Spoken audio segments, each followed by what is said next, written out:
ప్రార్థన టీవీ ప్రేక్షకులందరికీ కూడా ప్రభు అయిన యేసుక్రీస్తు నామంలో శుభాకాంక్షలు తెలియజేస్తున్నాను.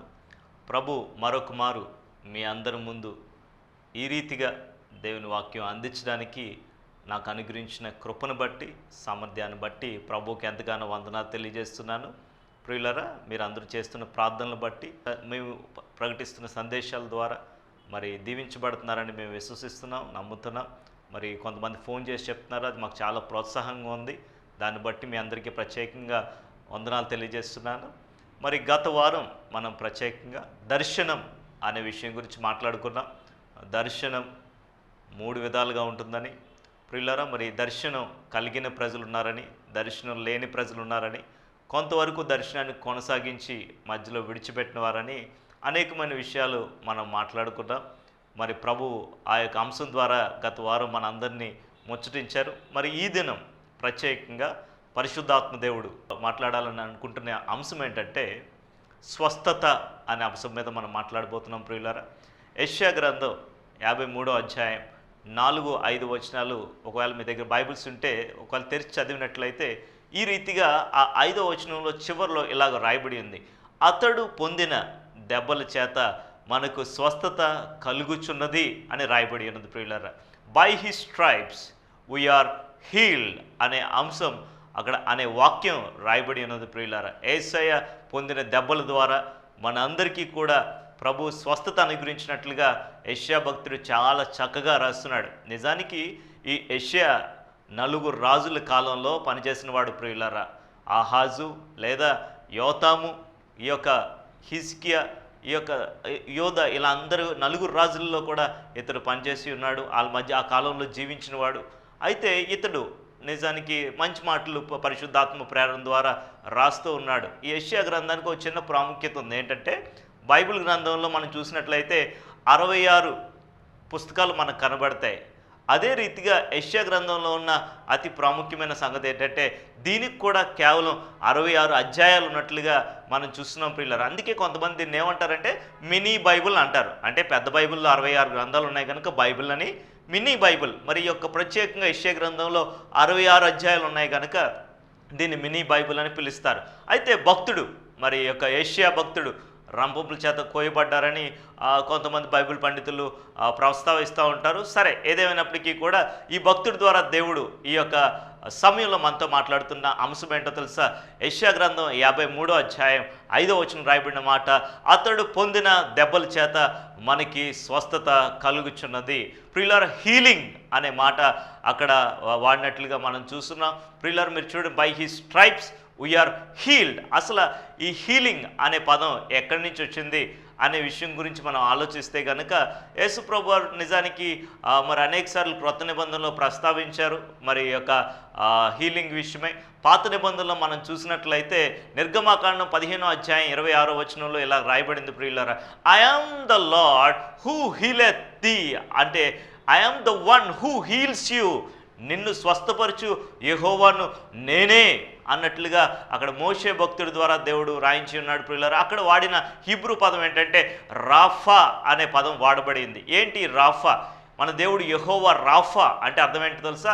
స్వస్థపరిచే దేవుడు అని అర్థం. ఈ రాఫా అనే దానికి అర్థాలు చాలా ఉన్నాయి. ప్రియులారా, టు క్యూర్ అని, లేదా టు మెండ్ అని, టు రిపేర్ అని, టు రిస్టోర్ అని అనేకమైన అర్థాలు ఉన్నాయి దీనికి. అయినప్పటికీ కూడా మనం బాగా తీసుకున్నది మాన్పడం లేదా బాగు చేయడం, స్వస్థపరచడం అని తెలుగు భాషలో మనం తీసుకోవచ్చు. సరే, ఈ పదం గురించి మనం ఆలోచించినట్లయితే నిజానికి బాగు చేయడం అనేది ఎక్కడ స్టార్ట్ అయిందో తెలుసా? ఒక దినాన అబ్రహాం చాలా భయంతో అన్నాడు, అబీమెలెకు రాజుతో అన్నాడు, ఇదిగో ఈమె నా చెల్లి అన్నాడు సారాని. సరే కదా, చెల్లే కదా అని చెప్పి మొత్తానికి తను రాజభవనానికి తీసుకెళ్ళాడు. దేవుడు రాత్రి తనతో మాట్లాడాడు, ఇదిగో నువ్వు ఒకవేళ పాపం చేస్తే మీ ఇంటి వారందరినీ నేను శపిస్తానని చెప్పాడు. అంతేకాకుండా నిశ్చయంగా మీకు నేను మిమ్మల్ని అందరూ దేవుడు హాని చేస్తానని చెప్పాడు. చెప్పినప్పుడు ఆ యొక్క కలలో దేవుడు మాట్లాడినప్పుడు అబీమెలెకు పాపం చేయలేదు. ఇదిగో నీకు పాపం చేయకుండా నేనే నిన్ను అడ్డగించుతానని అక్కడ చాలా చక్కగా ప్రభువుకి అబీమెలెకు కూడా సంభాషణ జరుగుతుంది. అయితే ఆ చివరిలో మీరు గమనించినట్లయితే అబీమెలెకు పాపం చేయకుండా, సారాని ఏమాత్రం కూడా ముట్టకుండా విడిచిపెట్టినప్పుడు ప్రియులారా, అక్కడ బైబిల్ గ్రంథంలో రాయబడి ఉన్న మాట ఏంటి తెలుసా? God healed Abimelech and his wife అని అక్కడ రాయబడి ఉంది. ప్రియులారా, అబీమెలెక్ని దేవుడు బాగు చేశాడు అనే మాట, అక్కడ హీలింగ్ అనే మాట అక్కడి నుంచి ఆరంభమైంది. ఈ హీలింగ్ అనే పదమే మరి నిర్గమాకాండం 15:26 యెహోవా రాఫా అని, మరి అలాగే కీర్తనల గ్రంథంలో యెహోవా తన వాక్కును పంపి వారిని బాగు చేసిన ఎన్నో విషయాలు ఈ హీలింగ్ మీద ఉన్నాయి. స్వస్థత, ఈరోజు మనం కలిసి నేర్చుకునే పాఠం ఏంటంటే స్వస్థత అంటే ఏంటి, అసలు స్వస్థత ఎన్ని రకాలు ఉంది, అనేకమైన విషయాలు మనం తెలుసుకోబోతున్నాం. మనం కొత్త నిబంధనలో ఒకసారి ఆలోచించినట్లయితే యేసు ప్రభు వారు యెషయా గురించి ప్రస్తావించారు ప్రియులారా. మరి మనందరికీ తెలుసు కదా, మత్తయి సువార్త 5, 6, 7 అధ్యాయంలో ఏమంటారంటే, నిజానికి ఆ యొక్క సెర్మన్ని ఏమంటారంటే కొండ మీద ప్రసంగం అంటారు. కొండ మీద ప్రసంగం మరి దాదాపు 5, 6, 7 అధ్యాయాలు. మరి గాంధీ గారు కానీ మరి ఆ యొక్క ఆ 3 అధ్యాయాలు కలిగిన ఒక చిన్న బుక్లెట్ను పట్టుకుని ఆయన తిరిగేవారని, దాంట్లో ఆయన వెంబడించారని కొంతమంది చెప్తూ ఉంటారు ప్రియులారా. సరే, ఈ కొండ మీద ప్రసంగం అయిపోయిన తర్వాత యేసు ప్రభు నేరుగా కొండ మీద దిగుతూ చాలా కార్యాలు చేశారు. ఎలాంటి కార్యాలు చేశారో తెలుసా? మొట్టమొదటిగా శతాధిపతి వచ్చి అడిగాడు. ఏమని అడిగి తెలుసా? అయ్యా, ఇదిగో నా ఇంట్లో ఒక పక్షవాయువు కలిగిన వాడు ఉన్నాడు, అతన్ని స్వస్థపరిచేయ అని చెప్పాడు. దేవుడు స్వస్థపరిచి, దానికి ముందుగా ఒక కుష్ఠరోగి వచ్చి అడుగుతాడు. ఏమంటారు తెలుసా? అయ్యా, నన్ను శుద్ధీకరించయ్యా, నీకు ఇష్టమైతే నన్ను శుద్ధీకరించి అంటే ప్రభువారు అంటారు, నాకు ఇష్టమే, నువ్వు శుద్ధుడు కమ్మంటాడు. వెంటనే ఈ శతాధిపతి అంటాడు, ఇదిగో మా ఇంట్లో ఒక పక్షవాయువు కలిగిన వాడు ఉన్నాడు, స్వస్థపరచాలి, నువ్వు యేసయ్య నువ్వు స్వస్థపరచాలంటే యేసుప్రభు వెంటనే ఆ కబురు విని అంటాడు. ఏమంటాడు తెలుసా? నేను వస్తాను, ఇస్తే వచ్చి నేను స్వస్థపరుస్తాను అన్నాడు. కానీ ఆ యొక్క శతాధిపతి ఏమన్నాడు తెలుసా? అయ్యా, నువ్వు మా ఇంటికి రావాల్సిన పని లేదు, ఒక మాట మాత్రము నీవు సెలవేమో, నా దాసుడు స్వస్థపరచబడును, just send your word so that my servant will be healed. మీరు ఆలోచించండి. అందుకే యేసుప్రభు ఆశ్చర్యపోయి, ఇజ్రాయేలీలు అయినా సరే ఇంత విశ్వాసం నేను కనుగోలేదని చెప్పాడు ప్రియులారా. అక్కడ అయిపోయిన తర్వాత మరి వెంటనే కపెర్నహూములో మరి సీమోను పేతురు ఇంటికి వెళ్ళి అత్తగారు జ్వరంతో బాధపడుతున్నప్పుడు ఆమెను చెయ్యిని ముట్టగానే ఆమెకి జ్వరం విడిచిపెట్టినట్లుగా మనం చూస్తున్నాం. అప్పుడు యేసు ప్రభు వారు మరి ప్రియులారా అది అలా చదువుకుంటూ వెళ్తే అనేకమైన తర్వాత దెయ్యం పట్టిన వాళ్ళు వచ్చారు, వాళ్ళని కూడా దేవుడు బాగు చేశాడు, మాట చేత బాగు చేశాడు. బాగు చేసిన తర్వాత అక్కడ ఏమని రాయబడింది తెలుసా? ఆయన మాట చేత దెయ్యములను వెళ్ళగొట్టిన కారణాన నిశ్చయముగా అతడు మన రోగములను భరించునని యెషయా ప్రవక్త ద్వారా పలుకబడిన ప్రవచనం నెరవేరిందని రాయబడింది ప్రియులారా. మీరు చూడండి, ఈరోజు మనం మాట్లాడుకున్నాం స్వస్థత అనే విషయం గురించి మాట్లాడుకున్నాం. ఆదికాండంలో మొదలైందని, నిర్గమాకాండంలో స్వస్థపరిచే యెహోవా నేనే అన్నాడని, కీర్తనలో యెహోవా తన వాక్కును పంపి వారిని బాగు చేశాడని, మత్తయి సువార్త 8వ అధ్యాయంలో యేసుక్రీస్తు వారు దీన్ని ప్రస్తావించారని, ఇదే మాటలు యేసు ప్రభు వారు ఆరోహణం అయిన తర్వాత ఈ శిష్యుల్లో ఒక ఆయన ఇలా రాశాడు. పేతురు రాసిన మొదటి పత్రిక 2వ అధ్యాయం 24వ వచనంలో చూస్తే, ఆయన పొందిన దెబ్బల చేత మీరు స్వస్థత నొందితిరి అని రాశాడు. ప్రియులారా, అక్కడి దాకా నిన్ను స్వస్థపరిచేవాడు నేనే, దేవుడే మనల్ని స్వస్థపరిచేవాడు, ఆయనే మన గ్రేట్ ఫిజిషియన్ అని మనం నేర్చుకున్నాం. కానీ పేతురు చాలా అడ్వాన్స్కి వెళ్ళిపోయాడు. ఎంతవరకు అడ్వాన్స్కి వెళ్ళిపోయాడు అంటే, అతను ఏమంటున్నాడంటే, by his stripes you are already healed. అంటే అర్థం ఏంటో తెలుసా? మీరు ముందుగానే స్వస్థత నొందారు అనే విషయాన్ని చాలా చక్కగా రాస్తున్నాడు ప్రియులారా. చూడండి, మీరు ఆలోచించండి. ఒకవేళ మీరు ఏదైనా రోగంతో బాధపడుతున్నారేమో, ఈరోజు ప్రభు మీతో మాట్లాడబోతున్నాడు, తన వాక్కు ద్వారా మిమ్మల్ని దర్శించబోతున్నాడు, మిమ్మల్ని స్వస్థపరచబోతున్నాడు. గల కారణం ఏంటి తెలుసా? మీరు ఆల్రెడీ ఇంతకు ముందే యేసుక్రీస్తు ద్వారా శిలువలో పొందిన దెబ్బల ద్వారా స్వస్థత నొందారు ప్రియులారా. You are already healed. అందుకే ఒక మాట రాయబడింది యోహాను సువార్త 11:40, నీవు నమ్మిన ఎడల దేవుని మహిమని చూతువు. If you believe you would see the glory of God. అంటే కేవలం స్వస్థపరిచే దేవుడు కాదు, చనిపోయిన వారిని కూడా లేపగలిగిన దేవుడు. సరే, ఏదేమైనప్పటికీ కూడా మన టాపిక్ ఏంటంటే హీలింగ్, స్వస్థత. అసలు ఎన్ని రకాల స్వస్థత ఉన్నది? ఏ విషయాల్లో మనం స్వస్థత పొందాం? ఆ సిలువు కార్యం ద్వారా దేవుడు మన జీవితాల్లో చేసింది ఏంటి అని ఆలోచిస్తే, బైబిల్ మనకి తేటగా తెలియజేసేది ఏంటంటే, దేవుడు మనకి 3 డైమెన్షనల్ హీలింగ్ ఇచ్చాడు. అంటే 3 రకాల స్వస్థతనిచ్చాడు. ఏంటవి? మొట్టమొదటిగా పాప రోగం. మొట్టమొదటిగా దేని నుంచి మనం అందరూ స్వస్థత పొందామంటే పాప రోగం ప్రియులారా. మీరు ఆలోచించండి, రోమిలికి రాసిన పత్రిక 6వ అధ్యాయం 23వ వచనం మీరు చదివితే, పాపం వల్ల వచ్చు జీతం మరణం అని రాయబడింది. The wages of sin is death. అలాగే రోమిలికి రాసిన పత్రిక 3:23లో మీరు చదివితే, ఏ భేదమును లేదు, అందరూ పాపము చేసి దేవుడు అనుగ్రహించు మహిమను పొందలేకపోతున్నారు. ఎక్కడి నుంచి వచ్చింది పాపం? దీనికి మూలం ఏంటి అని ఆలోచిస్తే ప్రియులారా, సాతాను గురించి రాయబడిన మాట ఏంటో తెలుసా? యెహెజ్కేలు గ్రంథం 28వ అధ్యాయంలో అతడు చాలా పరిశుద్ధుడంట, అగ్ని మధ్య నడిచేవాడంట ప్రియులారా.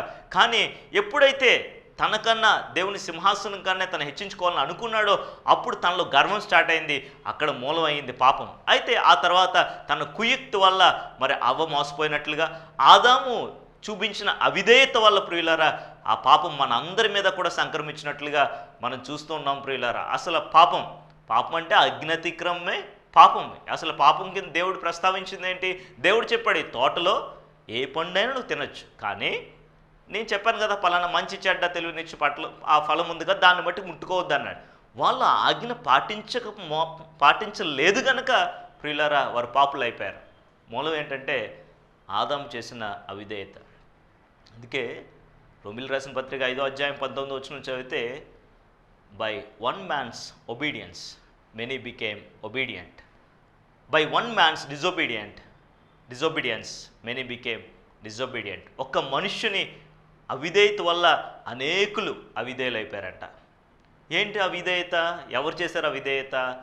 ఆదాము అవిధేయత చూపించడం వల్ల, తను చేసిన పాపం వల్ల ప్రియులారా ఆ పాపం అంతా కూడా అందరు పుట్టిన ప్రతి ఒక్కరి మీద కూడా అది పాకింది. అందుకే మీరు చూసినట్లయితే కీర్తనకారుడు ఎలా అంటాడు, ఏమన్నట్టు తెలుసా? 51వ కీర్తన 5వ వచనంలో, నా తల్లి గర్భంలో ఉన్నప్పుడే నేను పాపిని అంటున్నాడు. నేను పుట్టక మునిపే పాపిని అంటున్నాడు. నా తల్లి పాపంలోనే నన్ను కన్నది అంటున్నాడు ప్రియులారా. మీరు ఆలోచించండి, మనం అందరూ కూడా పుట్టుకతో జన్మతః కర్మతః పాపులమై ఉన్నాం. అయితే యేసుక్రీస్తు వారు ఆయన శిలువలో చేసిన కార్యం ద్వారా మనకు అనుగ్రహించిన స్వస్థత ఎటువంటి స్వస్థత అంటే, ముందుగా ఈ పాప రోగం నుంచి ఆయన మనకి స్వస్థత అనుగ్రహించినట్లుగా చూస్తున్నాం. మనందరూ పాపులమే.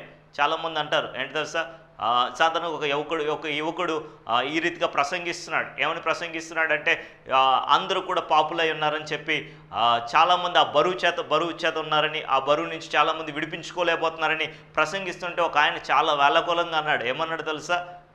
ఏ భయ్యా, మేము బరువుతో ఉన్నామన్నావు కదా, ఒకవేళ ఆ బరువు ఎంతో చెప్పు, పాపం ఎన్ని కేజీలు ఉంటుందేంటి సుమారుగా అని వేళకోళం ఆడాడు ప్రియులారా. వెంటనే ఆ యొక్క యవనస్తుడు ఏమని చెప్పాడు తెలుసా? అయ్యా, చచ్చిపోయిన శవం మీద 100 కేజీలు రాయి పడితే కనుక మీకు తెలుసుదా అని అడిగాడు. అతను అన్నాడు, నాకు తెలియదు అన్నాడు. మరి 1 టన్ను బరువు పెడితే తెలుసుదా అన్నాడు. నాకు తెలియదు అన్నాడు. అప్పుడు చెప్పాడు ఆయన, మనం కూడా అదే స్థాయిలో ఉన్నామండి, మనం అందరూ చచ్చిన స్థాయిలో ఉన్నాం. అందుకే ఎఫెసీయులకు రాసిన పత్రిక 2వ అధ్యాయం 1-2 వచనాల్లో, మనం అందరము అపరాధముల చేతను పాపము చేతను చచ్చిన వారమై ఉండగా ఆయన క్రీస్తుతో కూడా మనల్ని బ్రతికించాడు. సరే, ఈ పాపరోగం ద్వారా, పాపరోగం నుంచి దేవుడు మనకి స్వస్థ ఇచ్చాడు. ఎలా స్వస్థ ఇచ్చాడు? మీరు ఆలోచిస్తే యోహాను రాసిన మొదటి పత్రిక 1వ అధ్యాయం 7వ వచనంలో ఏమని రాయబడింది తెలుసా? యేసు రక్తము ప్రతి పాపము నుండి కూడా మనల్ని కడిగి శుద్ధీకరించిందని, పవిత్రులుగా చేసిందని రాయబడింది ప్రియులారా. The blood of Jesus cleanseth us from all sin. ప్రతి పాపము నుండి కూడా. మీరు ఆలోచించండి, మన బట్టలు మాసిపోతాయి కొన్నిసార్లు. మాసిపోయినప్పుడు మరి చాకులోడికి ఇస్తాం. చాకులోడికి ఇచ్చిన తర్వాత అతను ఏం చేస్తాడంటే ఒక సబ్బు ఎదరిన్నో లేకపోతే ఏరియాలో ఇదేన్నో పట్టుకుని అతను ఏం చేస్తాడంటే బాగా తెల్లగా రావడానికి ప్రయత్నం చేస్తాడు. ఎందుకంటే ఆ సబ్బుతో బాగా అతడు రుద్దుతాడు ప్రియులారా. అదే రీతిగా ఆ సబ్బు ఏం చేస్తుందంటే ఈ షర్టుకున్న మురికిని పూర్తిగా వదలగొట్టి తెల్లగా చేస్తుంది. అలాగే ఈ పాప రోగానికి స్వస్థత ఎక్కడ లభిస్తుందంటే, యేసుక్రీస్తు వారు ఆ శిలువలో కార్చిన రక్తంతో ప్రియులారా మన అందరికీ కూడా దేవుడు ఏం చేస్తాడంటే స్వస్థతను అనుగ్రహించే దేవుడు, శుద్ధీకరించే దేవుడు అయి ఉన్నాడు ప్రియులారా. మీరు ఆలోచించండి, మన అందరి పాపము, మన అతిక్రమాలు, మన దోషాలు ఆయన మీద మోపబడ్డాయి ప్రియులారా. యేసుక్రీస్తు మన కొరకు చివరి రక్త బిందువు వరకు కూడా ఆయన కార్చి ఉన్నాడు. గల కారణం ఏంటి? అందుకే యోహాను అంటాడు, ఏమంటారు? ఇదిగో లోక పాపమును మోసుకుని పోవు దేవుని గొర్రెపిల్ల.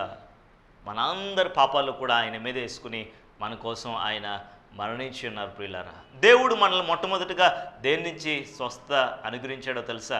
పాప రోగం నుంచి. ఒకవేళ ఏదైనా నువ్వు తప్పులో ఉన్నావేమో, పాపం చేసేవేమో, మనస్సాక్షి నిన్ను గద్దిస్తుందేమో, దేవుడు అంటున్నాడు, నా కుమారుడా, నా కుమార్తె, నువ్వు ఒప్పుకుంటే నేను క్షమిస్తాను. యేసు రక్తంలో తప్ప మరి ఎక్కడ క్షమాపణ లేదు ప్రియులారా. మన అపరాధ భావం తొలగిపోయే స్థానం ఒకటే ప్రియులారా. అదేంటో తెలుసా?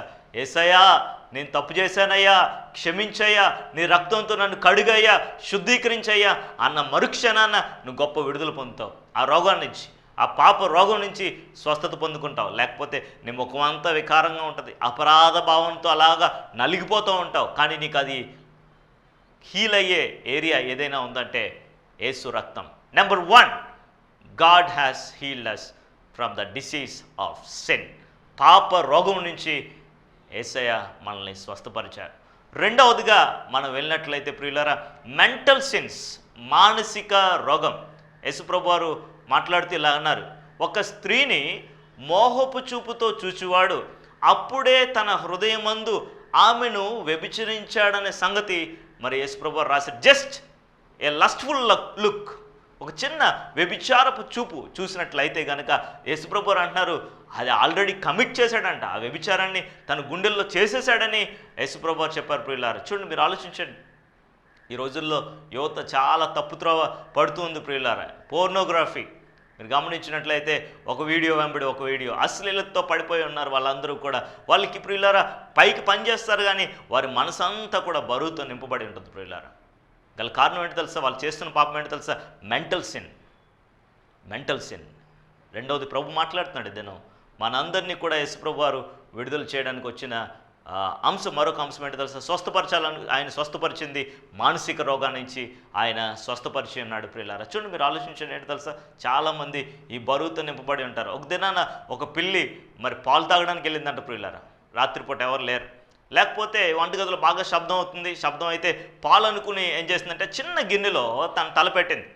తను తలపెడితే తీరా చూస్తే అది కాస్త పాలు కావు, పెరుగు కాదు, అది కాస్త గెంజి. అయ్యో ఇది గెంజా అని చెప్పి అది లోపల తలకాయ పెట్టి బయటకు వచ్చేటప్పటికి చెవులు దానికి అడ్డుకున్నాయి ప్రియులారా, ఆ గిన్నెకి అడ్డుకున్నాయి. ఏమాత్రం బయటికి రావట్లే. బయటికి రాకపోతే చాలా గింజుకుంటే ఏం చేయాలో తెలియక ఆ స్టవ్ నుంచి కిందకి దిగింది, కానీ అది ఏమాత్రం కూడా ఆ యొక్క గిన్నెలోంచి బయటపడలేకపోతుంది. తల దాంట్లో ఇరుక్కుపోయింది.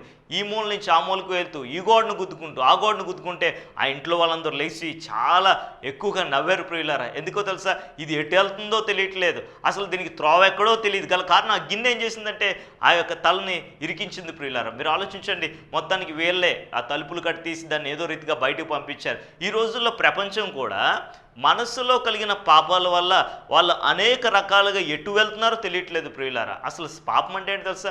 సిన్ అంటే గురి తప్పడం అని అర్థం. అంటే దేవుడు మనకు పెట్టిన గురిని తప్పడమే సిన్, నథింగ్ ఎల్స్. అవిధేయత లేదా విశ్వాసం మూలం ఏది కానిది అది కూడా పాపమే. మేలు చేసి మేలైనది తెలిసి కూడా చేయకపోవడం కూడా పాపమే. మీరు ఆలోచించండి, ప్రభు అంటున్నాడు ఏంటి తెలుసా? మానసిక రోగం నుంచి నేను స్వస్థపరచడానికి వచ్చాను. చాలామంది ఈ యొక్క మెంటల్ సిన్స్ వల్ల వారు ఎటు వెళ్తున్నారో తెలియట్లేదు ప్రియులారా. అందుకే యెషయా భక్తుడు చాలా చక్కగా రాశాడు. ఏమని రాశాడు తెలుసా? 26వ అధ్యాయం 3వ వచనంలో, ఎవని మనస్సు నీ మీద అనుకున్నో వాడిని నీవు పూర్ణ శాంతి కలవానిగా చేయదు. యేసుప్రభు కొత్త నిబంధనలు ఇలా అన్నారు, ప్రయాసపడి భారం మోసుకుంటున్న సమస్త జనులారా మీరు నా ఎద్దుకు రండి, నేను మీకు విశ్రాంతి కలుగజేదును. I will give you rest. ఏ రెస్ట్?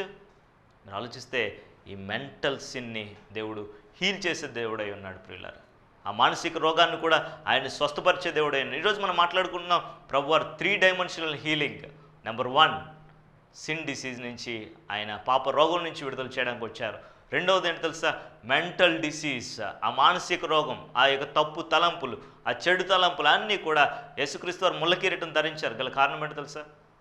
మీ యొక్క నా యొక్క తలంపులు, ఆ చెడ్డ తలంపుల్ని ఆయన ఆ ముళ్ళ కిరీటం ద్వారా ప్రియులరా ఆయన సిలువ వేసినట్లుగా మనం చూస్తున్నాం. ఆ యొక్క స్వస్థత మనకి ఆ ముళ్ళ కిరీటం ద్వారా కాల్చిన రక్తం ద్వారా, యేసయ్య ఆ రక్తం ద్వారా నన్ను శుద్ధీకరించిన ఆయన అంటే మనసులో గొప్ప స్వస్థత లభిస్తుంది ప్రియులారా.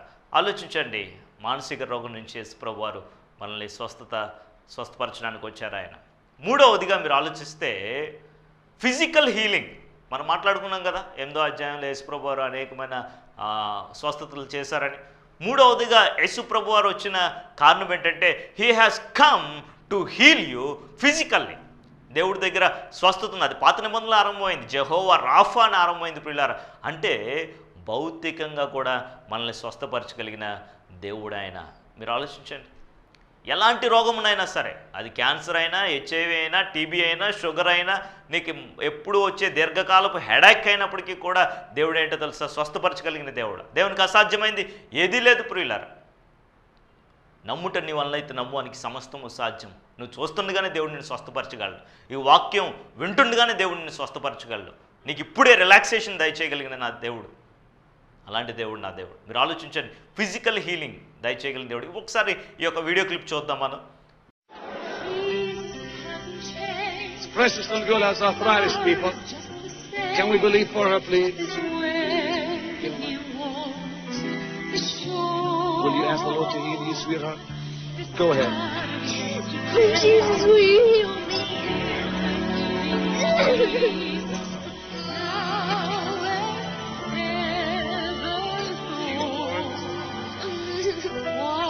Heal her, Lord.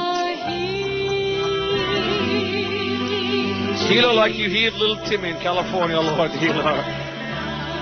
Heal this girl, Lord. Remove this arthritis from her body. In Jesus' name. Remove the pain, Lord. In Jesus' name. Remove the pain, Lord. For your name's sake. Are you the mother, grandmother? Or her parents?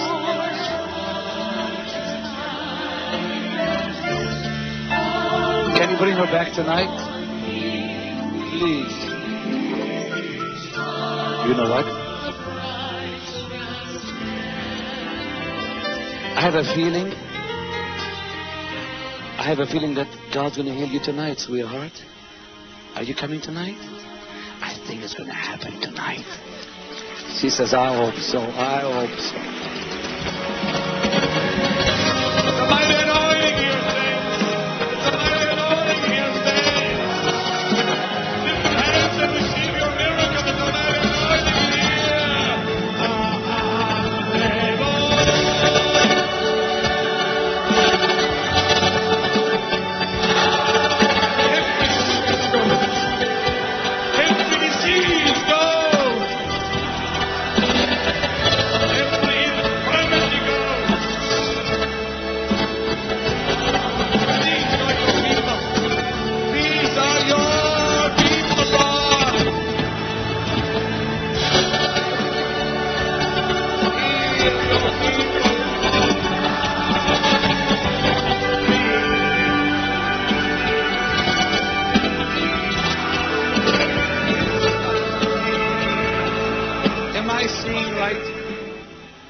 Is the little girl healed? From this morning, the little girl is healed. Bring her! Bring her! Give her the God of God! Sweetheart, it'll happen, honey, it'll happen.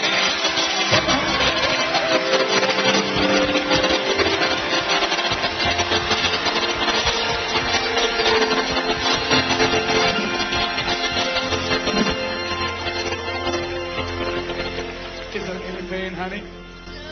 No pain. Move your arms. Arthritis. Move your legs. Bend and touch your toes. Look at this.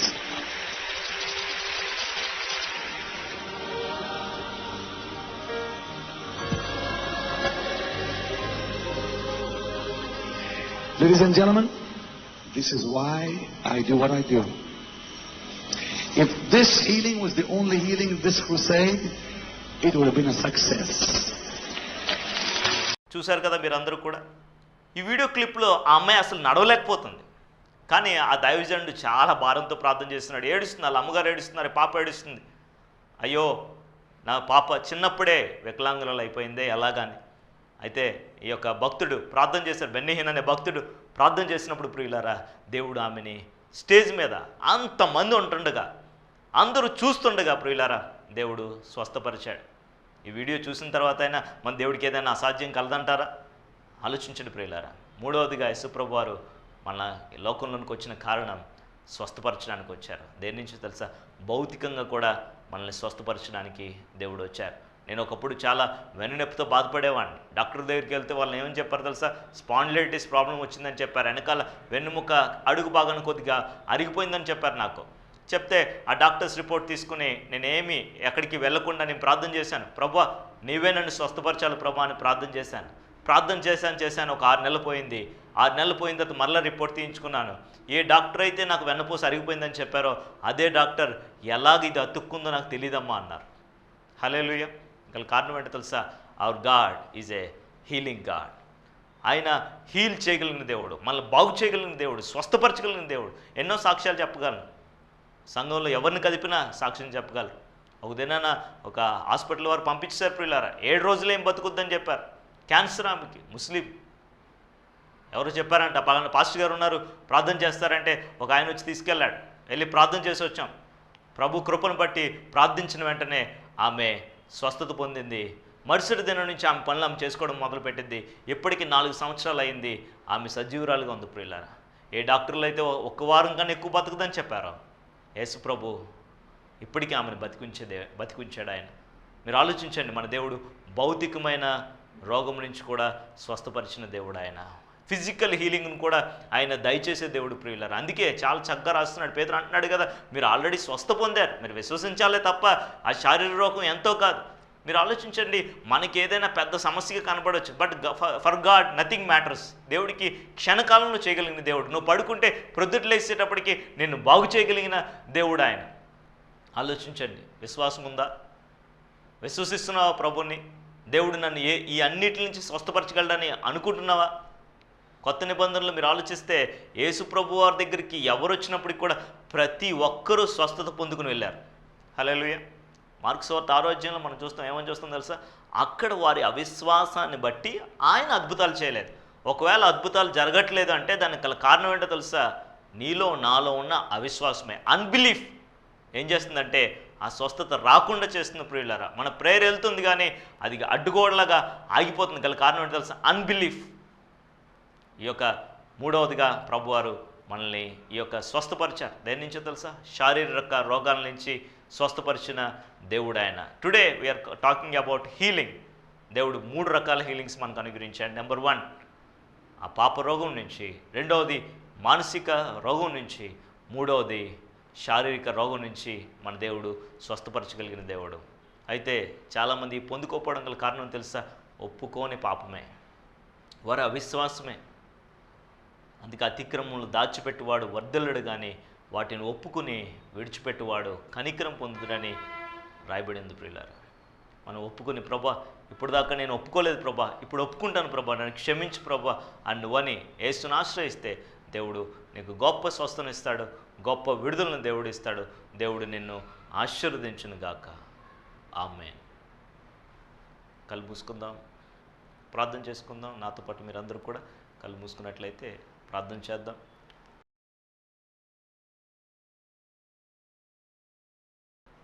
మహాపరిశుద్ధమైన తండ్రి, ఈ యొక్క దినం ఈ సమయంలో మా అందరితో కూడా మీరు మాట్లాడిన అంశాన్ని బట్టి మీకు వందనాలు తెలియజేస్తున్నాం నాయన. నువ్వు స్వస్థతను అనుగ్రహించే దేవుడు అని, ఆ స్వస్థతల్లో ప్రభా నాయన పాప రోగం నుంచి స్వస్థపరిచే దేవుడు అని, మానసిక రోగం నుంచి స్వస్థపరిచే దేవుడు అని, శారీరక రోగం నుంచి స్వస్థపరిచే దేవుడు అని.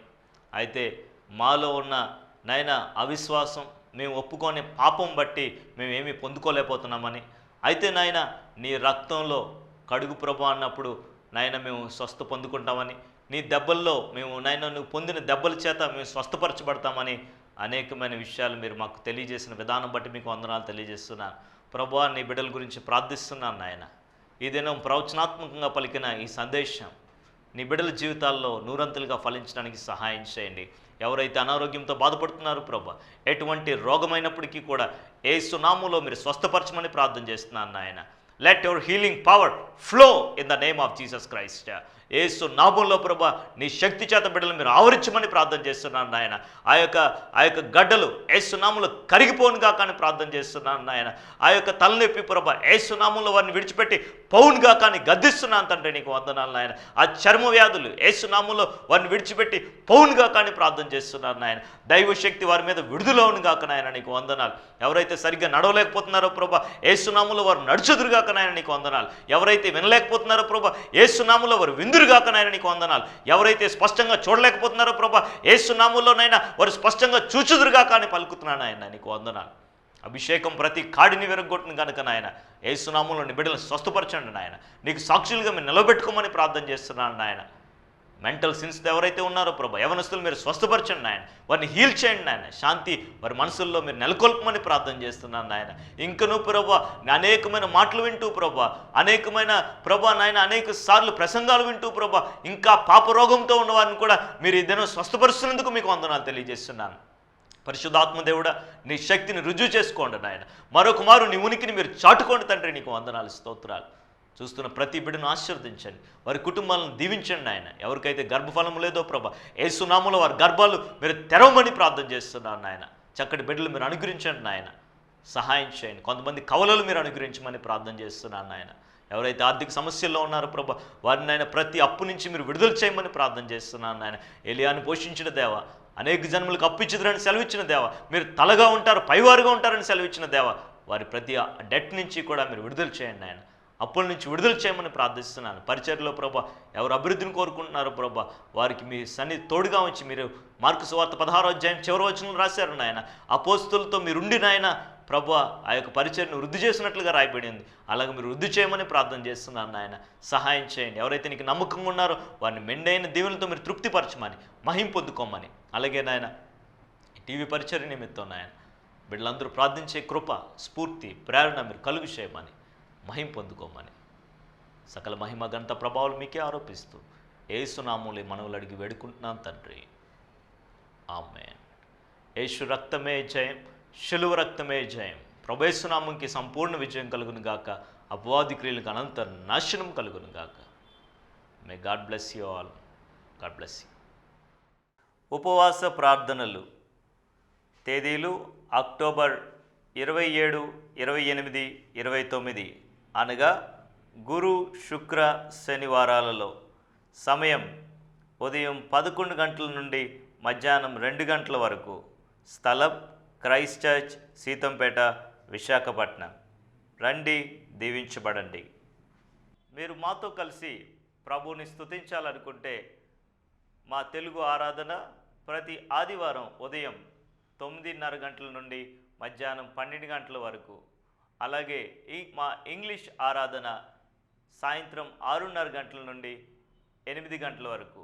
Come and be blessed. God bless you.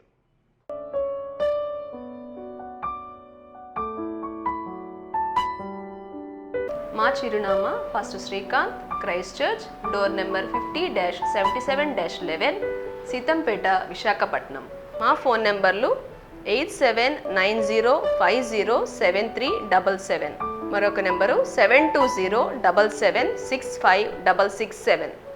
God bless you.